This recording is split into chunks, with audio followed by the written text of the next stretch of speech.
As President-elect Donald Trump prepares for his next 4 years in the White House, he has a new potential conflict under his wing of businesses he didn't have his first time around: Trump Media. Back in 2017, his real estate empire was the biggest focus of ethics experts. But now he's billions of dollars richer from the publicly traded company behind Truth Social.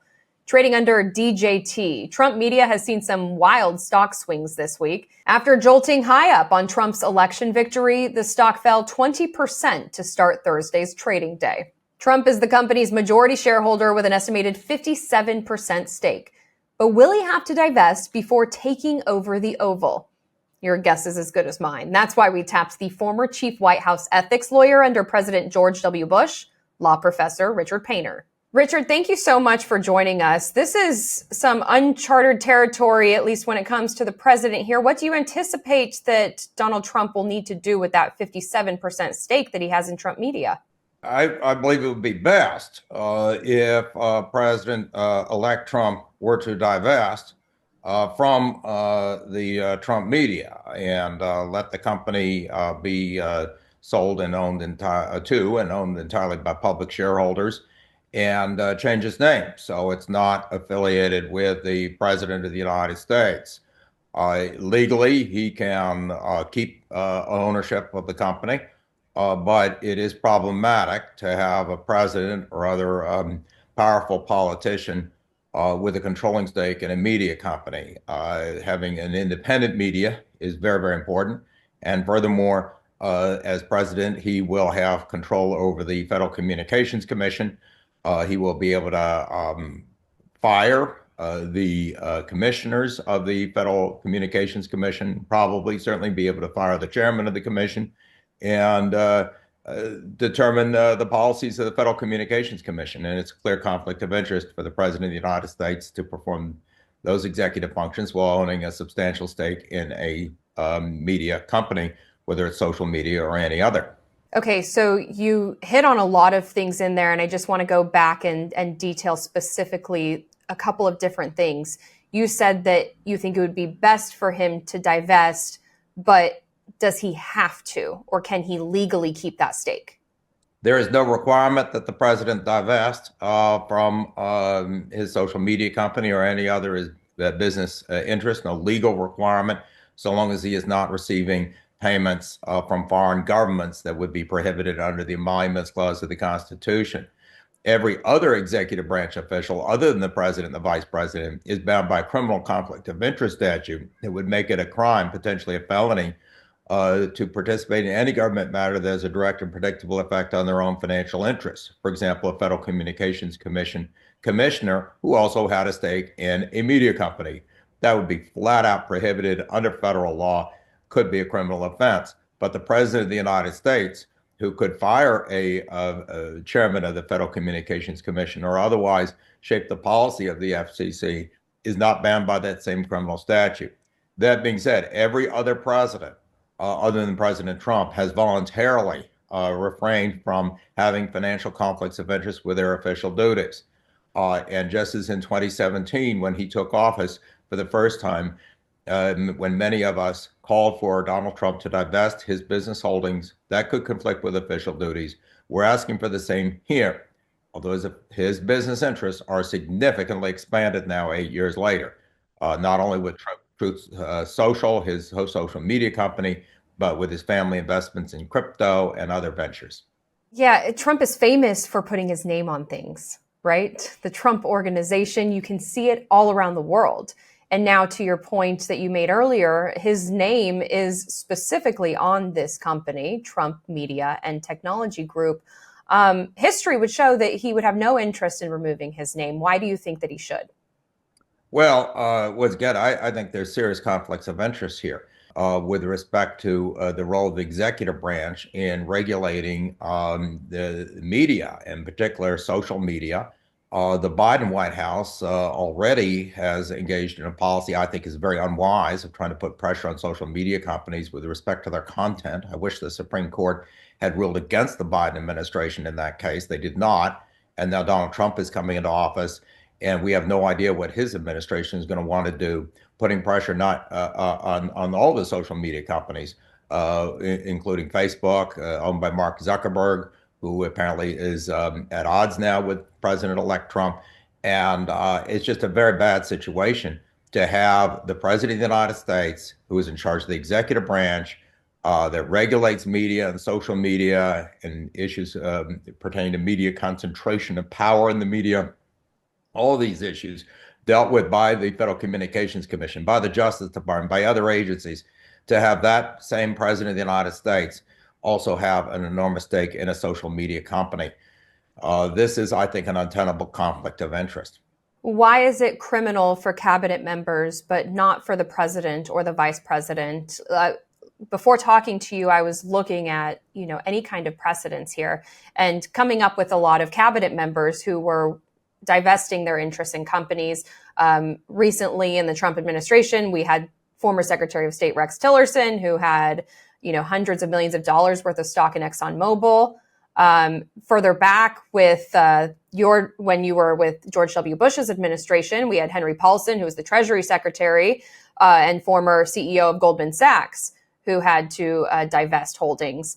So why is it criminal if cabinet members don't do that, but it's okay for the vice president and the president to maintain their holdings? The problem is that the criminal conflict of interest statute, 18 United States Code 208, applies to every executive branch officer other than the president and the vice president. That's the way the statute is drafted. The statute also does not apply to members of Congress who are infamous for buying and selling stocks while working on legislation that affects their underlying financial holdings. The president, the vice president, the members of Congress, the elected officials do not have to comply with the financial conflict of interest statute because that's the way it was drafted by Congress, of course. And I think this is a big problem. Every other president has voluntarily refrained from having conflicts of interest. In the Bush administration, President George W. Bush sold off financial interests that could conflict with his official duties because the people in his cabinet were bound by criminal conflict of interest statute. And the feeling in the Bush White House was that the president should adhere to the same standards as everybody else. Hank Paulson, the Treasury Secretary, I worked with him when he came in out of Goldman Sachs, and I helped arrange for $600 million worth of Goldman Sachs stock to be sold. He indeed even avoided a capital gains tax on that. There's a certificate of divestiture that one can get from the Office of Government Ethics saying, well, the ethics lawyer told me I had to sell it. So you don't have to pay the capital gains tax. You roll over the proceeds, the 600 million in this case, into other conflict-free assets, such as mutual funds or treasury securities or whatever it is, and then only pay the tax when you sell the rollover property, maybe years down the road, if ever. So divestment has been the approach for every cabinet member. If Elon Musk comes into the cabinet or into any government position, he will have to either recuse from matters that affect his financial holdings, or he will have to sell off those financial holdings. Elon Musk, for example, could not become the chairman of the Federal Communications Commission and regulate social media and get involved in regulating social media while holding on to his interest in X. It'd be one or the other because the criminal conflict of interest statute would apply to him. Well, the problem is that statute doesn't apply to the president. It should, but every other president has understood the seriousness of this issue and has avoided financial conflicts of interest. And I'm calling upon President-elect Trump to do the same. It's very interesting. I want to talk on Elon Musk for a little bit because it's not just that he has X, obviously the company that makes him rich, Tesla. So you're saying that he wouldn't be able to be involved in policies that would affect the electric vehicle market? Or could he in an advisor role if it weren't a cabinet position? Elon Musk could not be a federal government employee of any type. This statute applies to every federal employee, including special government employees who only work part-time. So Elon Musk would be bound by the criminal conflict of interest statute. The only way for him to avoid that would be to be a government contractor, like with the defense companies or contractors, and have a consulting firm that was a contractor for the government. That is a loophole. And we have a lot of financial conflicts of interest embedded in are government contractors, whether they're the military contracting companies or others. And perhaps Elon Musk may choose to take advantage of that loophole and simply become a contractor. But if he starts to have an office in the White House or in an agency, or he's given a title that implies that he's an appointee of the president, well, then he's inside the government, and he would be bound by that criminal conflict of interest statute, whether it is matters that pertain to social media and his ownership in X, or electric vehicles, transportation, and his own ownership interest in Tesla. Elon Musk would have to decide whether to recuse from any and all of those matters or divest his financial interests. And if he doesn't want to do that, he's going to have to stay out of the government. Can he work for the government for free? Is that a way around? No, it doesn't matter whether you get paid or not. If you are working for the government and you're appointed by the president or by anyone else in the government to a government position, you are bound by the criminal conflict of interest statute, whether or not you get paid.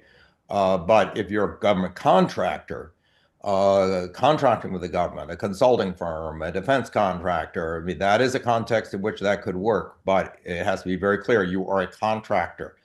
You're not being appointed by the president. And I don't know whether that relationship would be commensurate with Elon Musk's, I won't say ego, but sense of self-esteem. Yeah, it'll be interesting to see how the two of them navigate their relationship over the next 4+ years. He was certainly pivotal in Trump's reelection. Let's get back to DJT. Is there a middle ground between doing nothing and divesting? Could Trump put his shares, put his stake in a trust?